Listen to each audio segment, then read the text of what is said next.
Okay, welcome everyone. I will start the presentation now, which, as you know, is an introduction to the new control boot standard 40005 version 3, which is currently being implemented with a transition period ending in June 2017.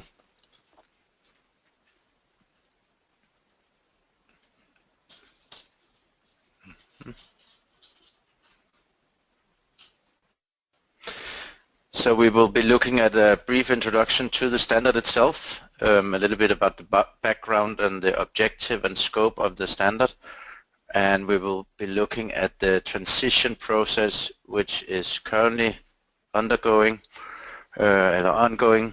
So we'll be looking at how companies need to respond to the change in the standard during this transition period and going forward. Then very briefly we will look at some of the due diligence requirements and quality management requirements of the standard itself, and specifically look at what the differences are between the old standard and the new standard.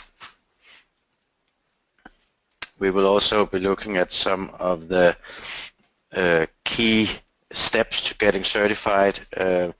Since there are quite a lot of changes in the new standard, it's relevant to look at how does a company prepare to become certified, and what's the process that we will be going through with a client that is seeking certification or is seeking to meet the new standard.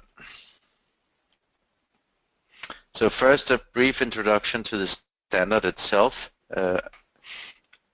The whole process of changing into this version 3 comes out of the General Assembly back in 2011, and the main reason for suggesting this change was that there was evidence that the current or the old version of the standard did not in a sufficient manner address sourcing of control boot from areas where there are specified risk of illegal logging or logging in violation of other of the 5 control boot categories. So it's based on a need to strengthen the whole control boot system and increase the integrity of the claim control boot. Just to be sure, then it's important to underline that there are no changes in the definition of what control boot is. We're still working with 5 control boot categories for unacceptable sources. That means category 1, timber sourced from illegally harvested forest, or timber harvested in violation of traditional and human rights, or areas where high conservation values are threatened by the forest management activities, timber originated from conversion of natural forest into plantations or other land uses, and the 5th is genetically modified timber. So these categories are basically unchanged.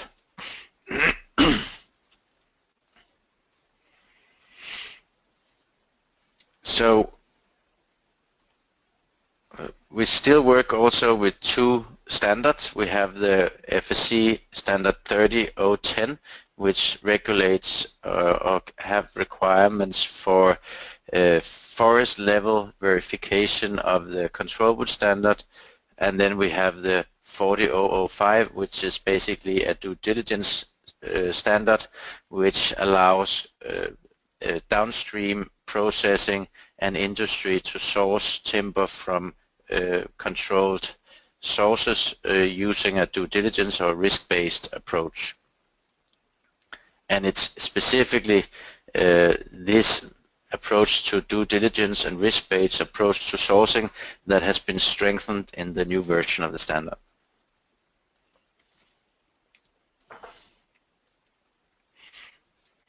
So the standard itself outlines requirements for due diligence system for FSC chain of custody certified organizations to avoid material from unacceptable sources entering into their supply chain.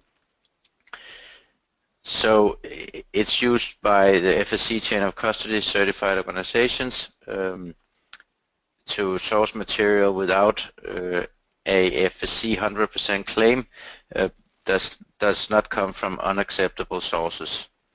And it's done by implementing a due diligence system to evaluate risk of sourcing from any of the 5 unwanted categories, and then mitigate any risks that are identified in that process. Also, it's important to remember that the control wood standard itself is not a standalone standard. It has to be used in conjunction with the chain of custody standard from FSC, the FSC standard 40004. So that's where the quality management system of a chain of custody system is included. Also the rules and requirements for trading of controlled material and sale of controlled material are defined in the chain of custody standard. So it is the current control wood standard cannot be used just as a standalone certification. This is an example of the transition period to the new standard, and that's quite important for those of you that are already certified. This is just an example of a company which have a normal audit scheduled in May 2015, and the normal audit would then have been conducted also in May 2016 to the old version 2.1 of the standard.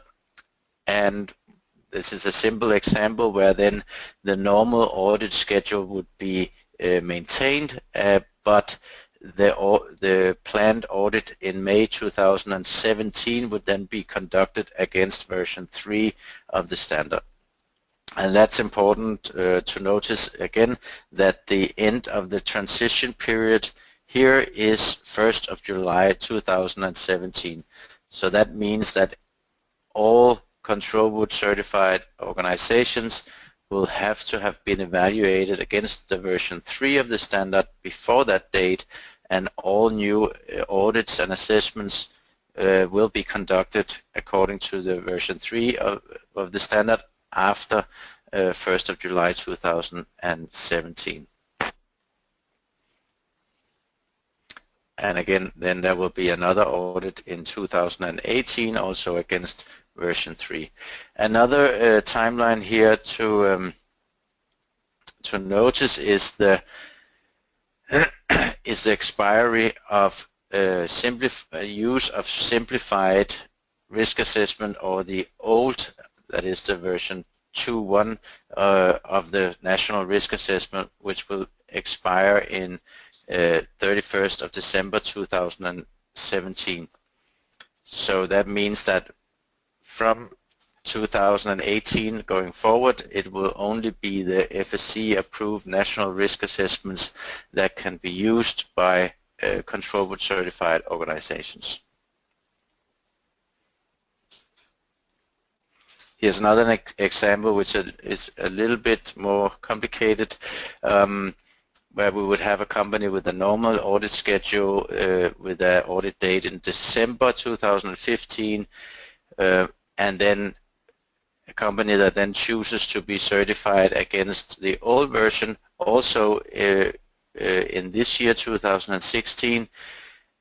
And by doing that, this would imply that they would have to have an extraordinary audit in 2017 before the end of the transition period of 1st of July 2017.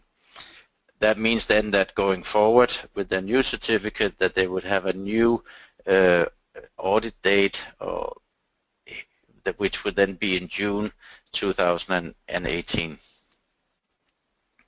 So it's quite important to take note of this date of 1st of July 2017, where all organizations will have to be have undergone a verification against the version 3 of the standard.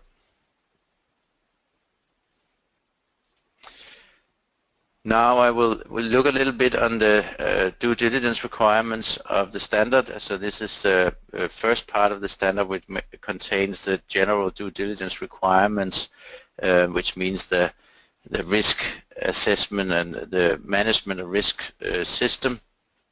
So the standard requires that organization implement and maintain a due diligence system, which basically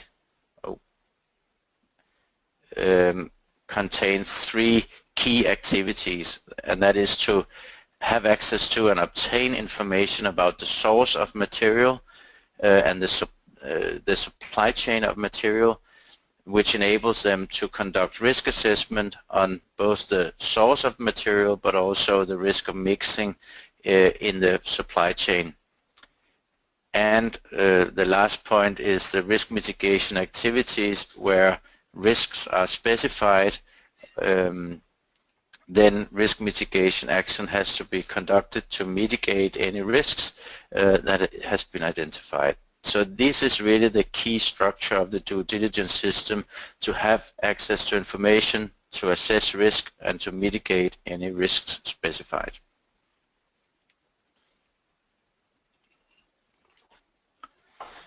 A little bit about the difference between the old version and the new version of the standard. On the left-hand side, we have the overall process of the control board verification under the old version of the standard, and on the right-hand side, we have the new version. So there is, of course, there's some similarities in the structure, but there are some key differences in how it's being implemented and the requirements that are related to each of the different steps. One of the key differences in version 3 here compared to version 2.1 is that it has become more important also to address information or obtain information about the supply chain of the material, not only about the origin of the material. And that means also that in the risk assessment process, companies are also obliged to assess and evaluate risk of mixing in the supply chain. That means that it's not enough just to have information about where material is sourced, but it's also required to assess the risk that that material is being mixed with other types of uncontrolled material or substituted with other types of material in the supply chain. Also, a key change in the standard is the focus on the risk mitigation and control measures of risks, where the old version focused more on just field verification of forest management units. The new version is more broadly talking about addressing specified risks, and I will get back to what those control measures can be and how they are managed in the system.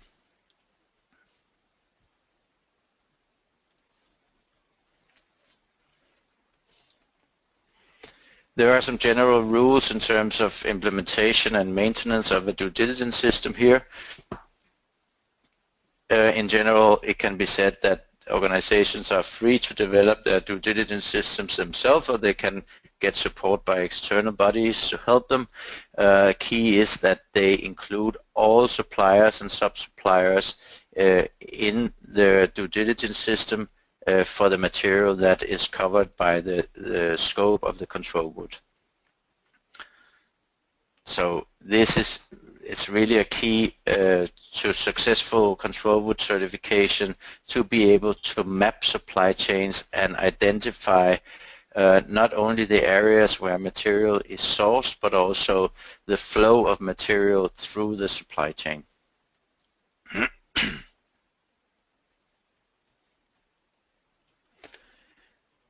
There are also some requirements in the new standard to internal performance monitoring that's outlined, and here is just like a outline of the standard requirements. So there is very clear requirements in the standard that organizations implement internal performance monitoring system and follow up on any non-conformances that are identified. So it basically means that the company itself review and revise the due diligence system at least annually in order to assure that the quality and the system functions as planned. Also very important is that that process is documented, that the scope of the evaluation, the dates when it's conducted, and the staff that was involved in that evaluation is recorded. And of course also it has to be recorded cases where non-conformances or gaps are being identified and how they are addressed and rectified.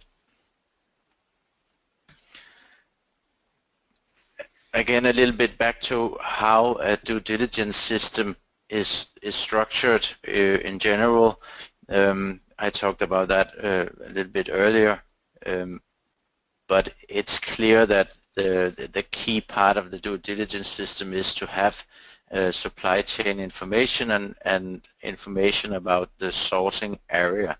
So you know where the material comes from and which supply chain it follows through downstream until you take on ownership of the material.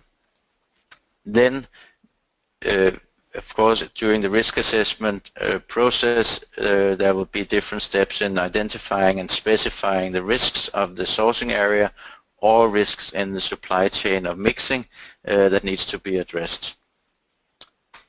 Likewise, the control measures to mitigate risks has to be identified based on the risk assessment and implemented. And during that process also to implement performance monitoring on the control measures to ensure that they are in fact effective in mitigating and controlling the risks in question.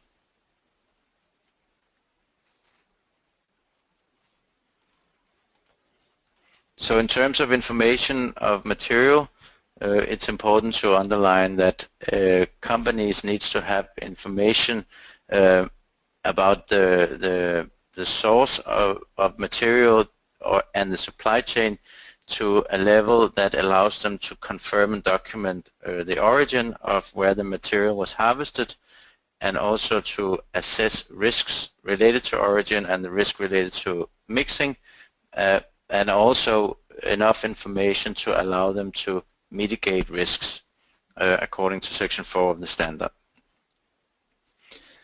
One of the key changes also in the new version of the standards is the development of risk assessments. The FSC and the national initiatives of FSC in a number of countries have been working in the past few years on developing national risk assessments, or what is also called centralized national risk assessments when it's been done by FSC themselves. So there is, and they are still being developed, these risk assessments. So there are different options available right now for which type of risk assessments can be used, and I'm going to get back to that in a moment. So a key question, of course, when you have identified the source area of your material, is to identify if there is an FSC risk assessment available for the supply area, and to that end you can use the FSC website. There's a link here where you can go in and you can see the current status of the risk assessment, where it will be posted if it's a national risk assessment according to the new standard, or if it's an old version of the risk assessment, and which risk assessment that has to be used. So in general, there's different ways risk assessments can be done. We have the at the highest level here, or that will be national risk assessments that are approved by FSC, developed by the national initiatives of FSC in each country against the FSC procedure 6002. So if they are there, they have to be used. That is kind of the end goal, that all countries where control wood is sourced will have a national risk assessment.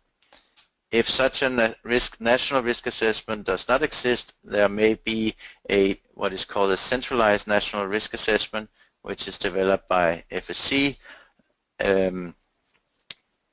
So that's the next best level.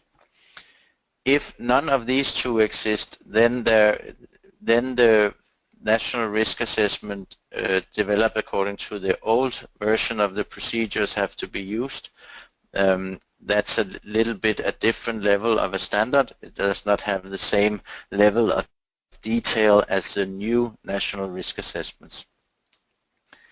Or in case that there is no CNRA or national risk assessment, then there can be conducted what is called a simplified risk assessment or an extended risk assessment in areas with unassessed risk, whereas there is no risk assessment available.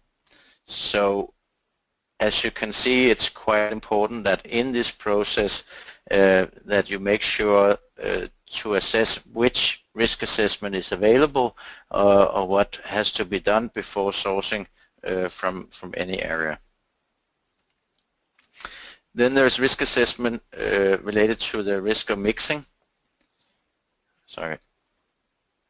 As I said, this is also a new requirement in the standard. The organization has to assess and document risk of mixing material with non-negligible inputs in the supply chain during transport, processing, and storage. FSC does not really provide any specific requirements for this, so it will be up to the organization to define the methodology and to document the justification for either a low risk or a specified risk conclusion.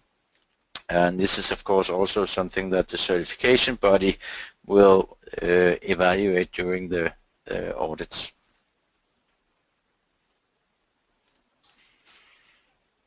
Then once the risk assessment has been finalized, then obviously risks has to be mitigated by implementation of control measures or risk mitigation actions.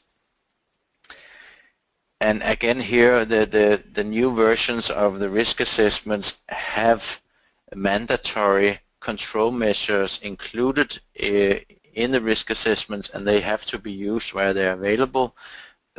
It's also possible that the organization define their own risk mitigation measures, but in this case they have to fulfill certain requirements outlined in the standard, and they will have to be justified to the certification body.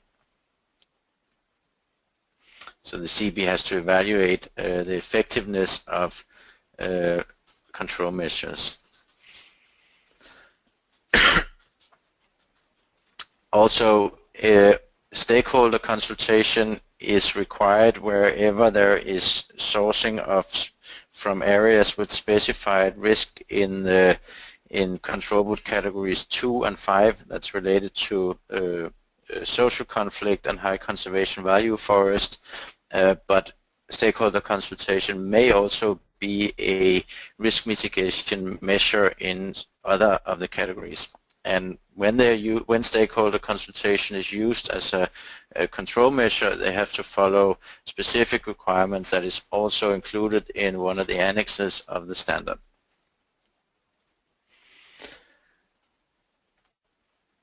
The good news here is that for those companies that source only timber from areas or source areas where there is low risk, there the requirements are relatively easy to fulfill, and that includes only documenting the source of the material and the supply chain, and then of course also documenting that the correct risk assessments or the correct risk assessment process has been carried out in order to get to a low risk conclusion for all of the 5 control root categories, and then also documenting and justifying low risk of mixing in the supply chain.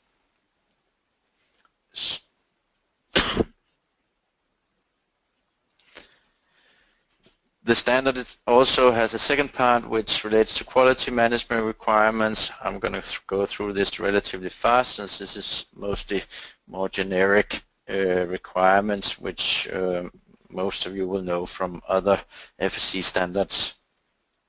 So basically there are some requirements related to the competence and documentation and record keeping of the organization under assessment.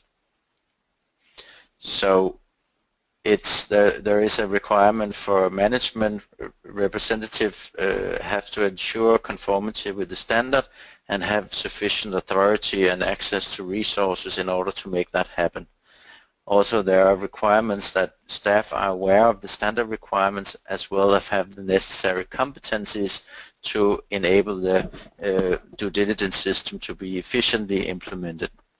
There has to be documented procedures, as we know from other certification work, to document the processes that are conducted in the company, and they have to be maintained for a minimum of 5 years. So these are pretty standard requirements. One thing that's a bit special about the new version as well is that there has to be a public summary of the due diligence system of the company, including a description of supply area or areas. There has to be details of the risk assessment and the risk designations for the different supply areas. There has to be information about a complaints procedure and contact information of the organization, as well as risk mitigation actions that are taken by the company to mitigate any risk. And this due diligence summary has to be submitted to the certification body prior to the assessment or the audit, and it will also be part of the public information that's posted on the FSC database. So it's something that will be publicly available and can be reviewed on the database here, info.fsc.org.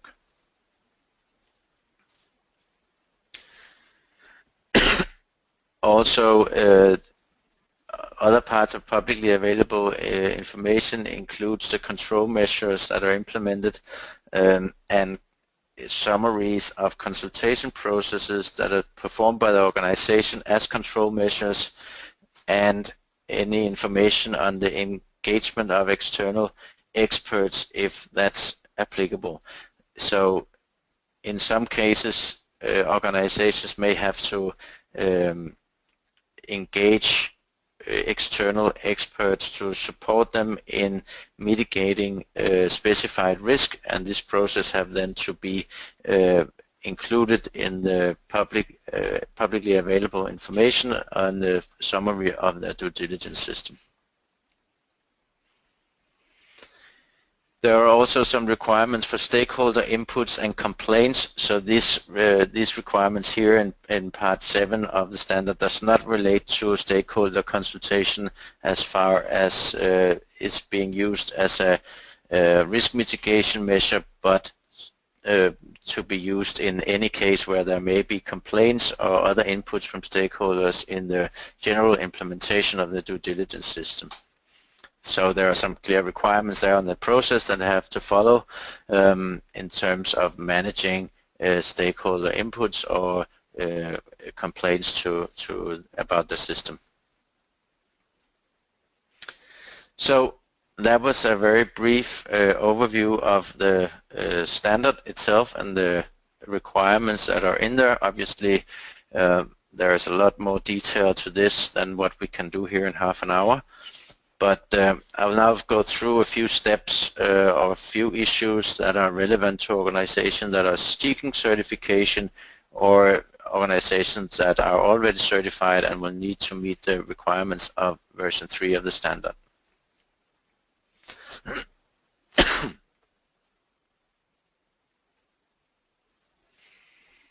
First of all, obviously, this is maybe a self-explanatory, but it is actually really important that in this process that organizations take responsibility and really try to examine and understand the requirements of the new standard, because they are quite different and than the version 2.1, and there will most likely be significant changes, especially if you are sourcing from areas that have unspecified risk. Then there will be certain actions that will have to be taken before you can meet the new version of the standard.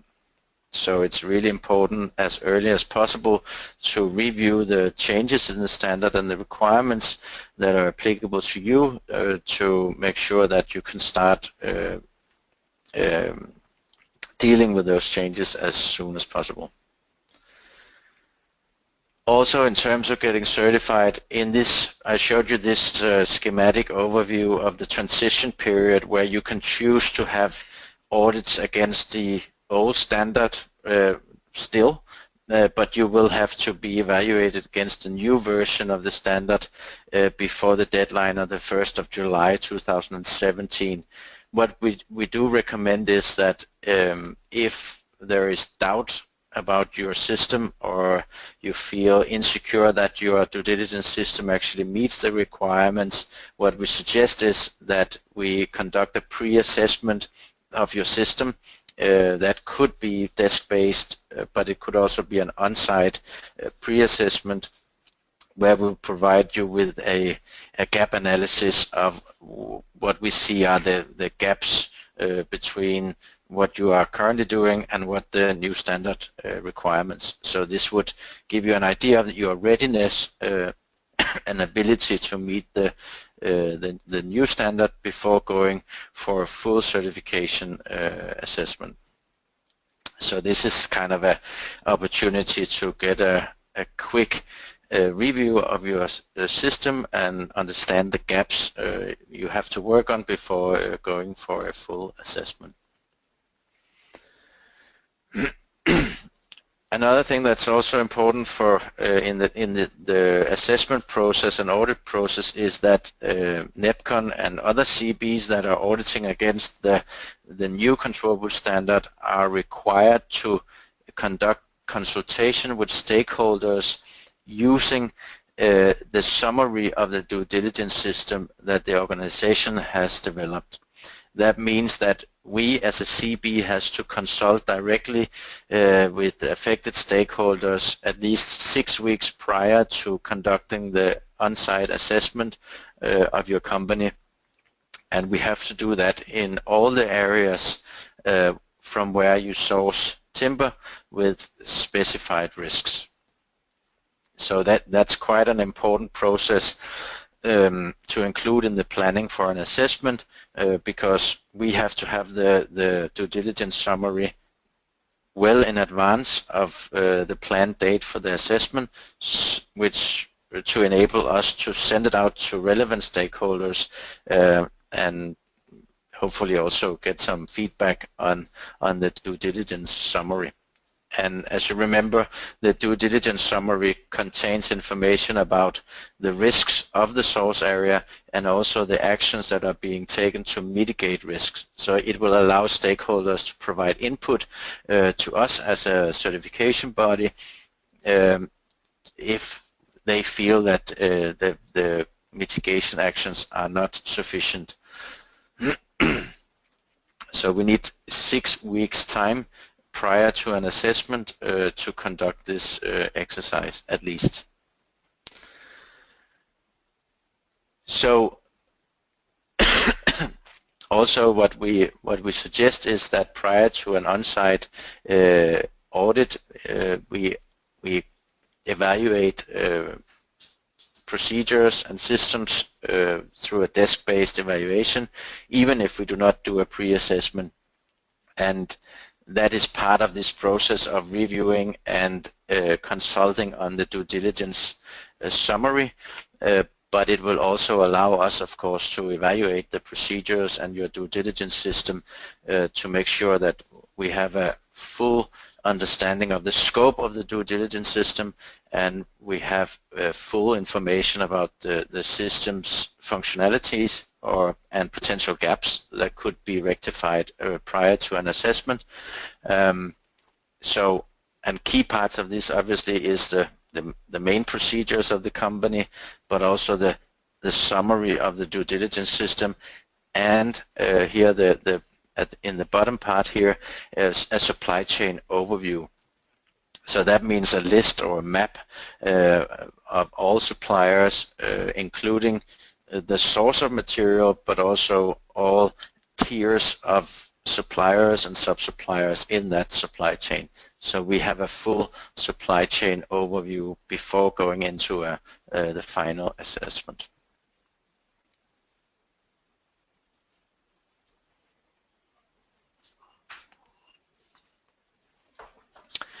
So obviously during the on-site visit or the assessment or audit itself, we will evaluate the system, how it's being implemented in practice, by evaluating records and documents, interviewing staff, and see how it's being implemented. One important note here is that we are also required to, as a certification body, to verify risk mitigation actions, that is the control measures that is being conducted by companies that source timber with specified risks, meaning that if you, for example, source from specified risk forest and you are implementing actions to control those risks, we have to conduct sample audits of your actions to mitigate risks. So in that case, it means that we will not only have to visit your premises or main offices to check documents, but we would also potentially have to go to forests where you source the timber from, and also potentially processing facilities in your supply chain if there are risks of mixing, to verify that the control measures that you are implementing are efficient to control the specified risks of that supply chain.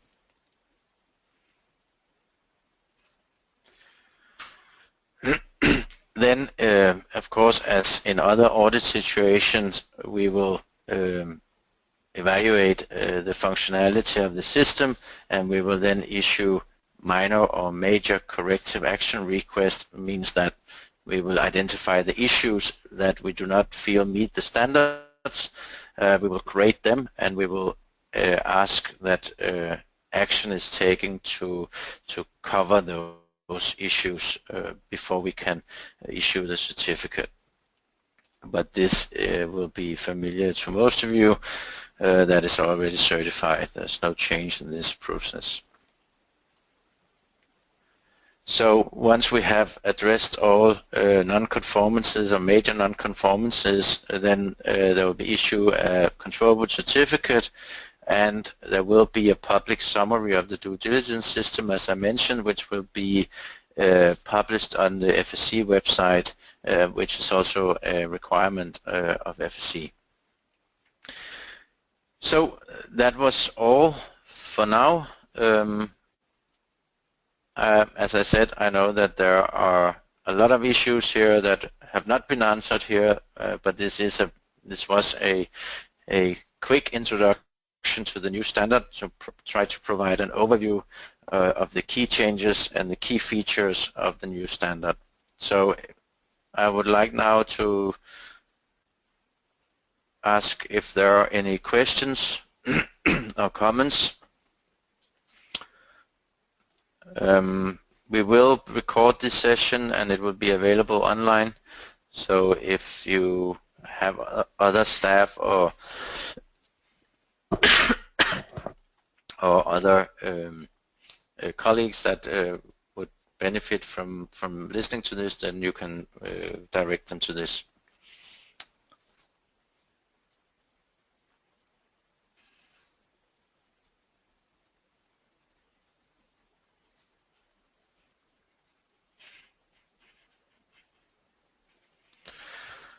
Hey,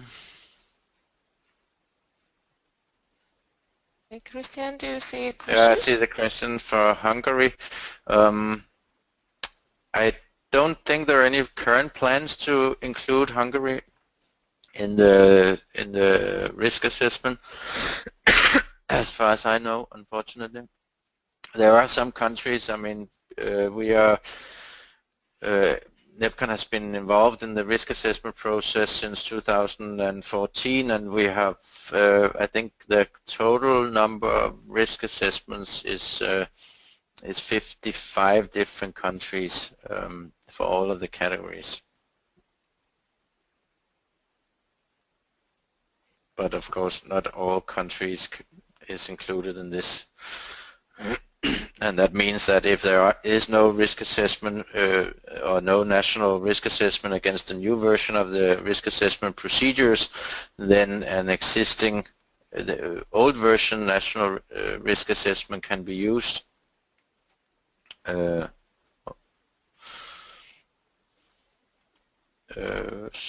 there is a question about can we receive slides by email? I think we can send it out. So, Rido, maybe that's for you. Or Yes.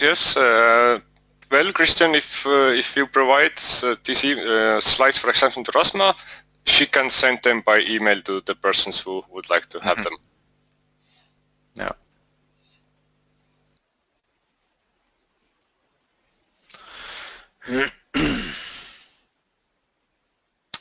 Then there's another question here. Are all requirements ready for certification bodies to issue certification for the new standard?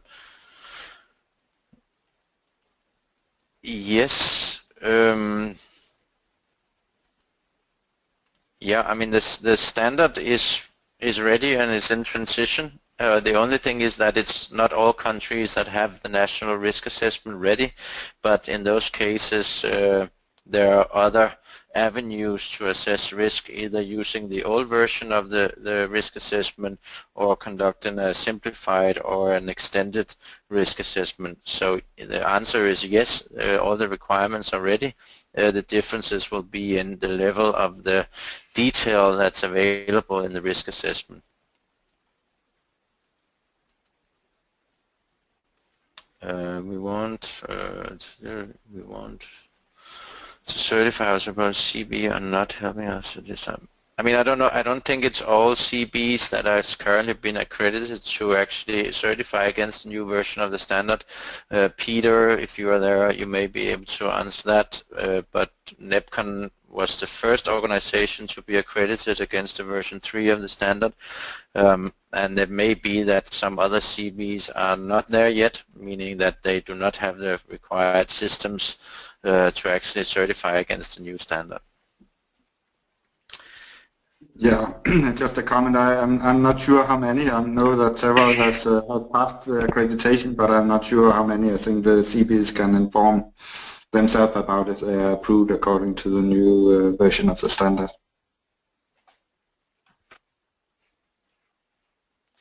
Okay, then another question. Does the supply chain map and overview require listing of all forest owners as well as other entities in the supply chain? This could be problematic and we source from thousands of forest owners as well as hundreds of suppliers. Well, I would say no. The key is that areas where timber is sourced can be stratified or can be grouped in a way where you can assure, well, you have hundreds small forest owners that live in this region of the country, for example, then it will be possible to say, well, all of these suppliers have a similar risk picture. So you don't have necessarily to know every single forest owner if you can justify that the risk within that group of suppliers is the same, and you, of course, you can control also that timber is not coming in from other areas that may have different risk pictures or risk designations. So I think the key to think about is here, like, do you have enough information about your supply chain to group different supply chain, different producers or different suppliers in terms of the risk of illegal or other activities that violates the 5 categories of the control board standard. It says 30th of June is final. Yes, I mean the transition final date is final as it looks now. So at least from the information we have, that should be the date. So 1st of July 2017 is the final date for transition that we're aiming at.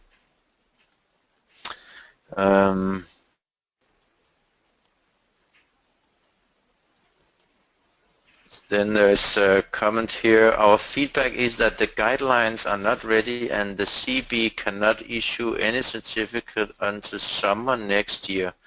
Well, that must be because the CB in question has not been accredited.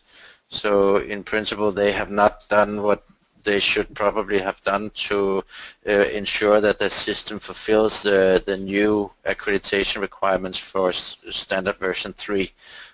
So that's not an issue of FSC, but it's an issue of the CB not meeting the accreditation requirements, I would assume. I don't know the specific case here.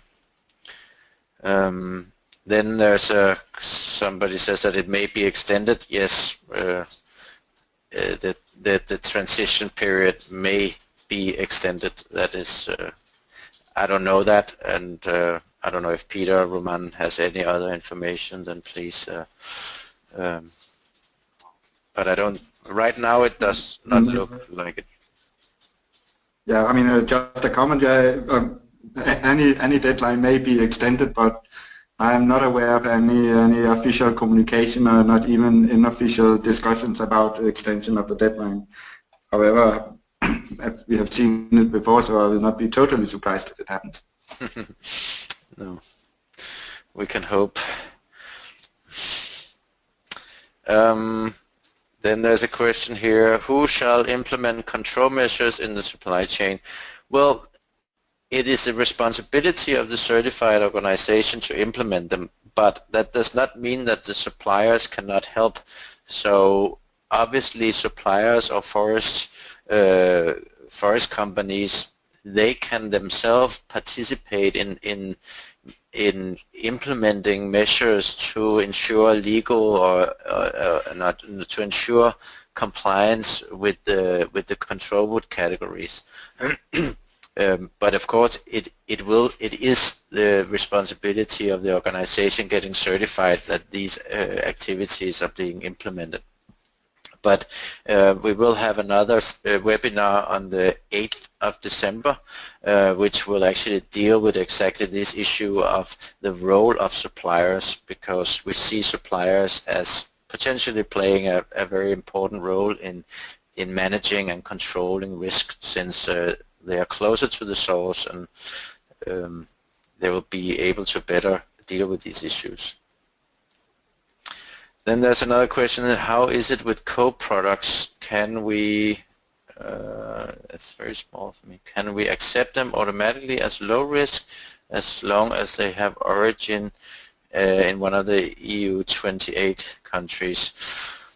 No, I don't think that is, I mean, it's there. We do not. It's not really related to the origin within the EU. I mean, the issue of co-products has to be seen in the context of the control board standard rather than the EU countries. It's not directly related to the EU timber regulation. Then there is the upper question. In that case, the CB I was talking about was NEPCON Romania. From them, I have them from that they cannot sign a contract for our suppliers from Ukraine for issuing certificates under the new standards. Oh, I don't understand that. they should be able to certify against the new standard now. I'll look into that and see what, I don't know when that conversation has taken place. So I will look into that, but we should be able to certify. So I don't know, maybe there's some miscommunication there that we can clarify. Maybe follow up with an email after the meeting with Alexandru, then I'll catch up on that.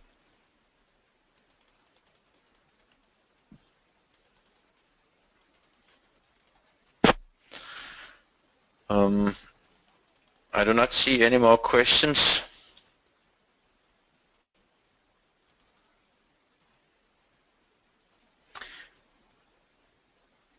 So I will say